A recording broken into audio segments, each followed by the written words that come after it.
বাংলাদেশের সর্বোচ্চ জায়গায় যারা আছে তাদের ভেতরে একজন, আমি নাম নিলাম না, উনি ঘোষণা দিয়েছেন আল্লামা সাঈদীকে যেভাবে ফাঁসি দেওয়া হয়েছিল বিনা দোষে বিনা কারণে, ফাঁসির রায় দিতে তো পারেনি, শেষে যাবজ্জীবন দিয়েছে, আমৃত্যু দিয়েছে। কিন্তু যারা দিয়েছে ওদের বিরুদ্ধে একটাও মিথ্যা কথা বলা লাগবে না, শুধু সত্য কথা দিয়েও যদি বিচার করা যায় তাহলে 1000 বার ওকে ফাঁসি দেওয়া যাবে। কত বড় মানুষ জালেম হলে একজন আলেম নৌকা মার্কা নিয়ে দাঁড়ায় বলেন তো, আর সে আবার জোর করে নামাজ পড়াতে আসে, ওর পেছনে নামাজ হয়? যে লোকটা নৌকা মার্কা নিয়ে ভোটে দাঁড়াতে পারে ওর পেছনে নামাজ হয় কি করে? আমার মনে হয় নৌকা মার্কা না নিয়েও যদি কুকুর মার্কা নিয়ে, কারণ এখন হয়তো কিছু বলছে না, কিন্তু যেই দিন ধরবে মস্তানদের বাপ বলার সময় দেবে না।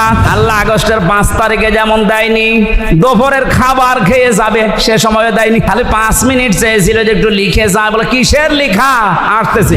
রংপুরের খেটে খাওয়া মানুষের এই ঘাম ঝরানো পয়সা আপনি 36,000 কোটি টাকা পাচার করলেন। আপনি মানুষ, আপনাকে তো 100 বার টুকরা করলেও এ দেশের মানুষের ঝাল মিটবে না। আরে ভাই, ওখানে যে ক্লাসগুলো নেয় তাফসির মাহফিলে, ওয়াজ মাহফিলে, এই ক্লাসগুলো 45 মিনিট 50 মিনিট করে উনি নেয়, সব অ্যাক্টিভ ভাবে। তাফসিরুল কোরআন মাহফিলে শব্দের জনক যিনি, শহীদ আল্লামা দেলাওয়ার হোসাইন সাঈদী রহমতুল্লাহ আলাইহি।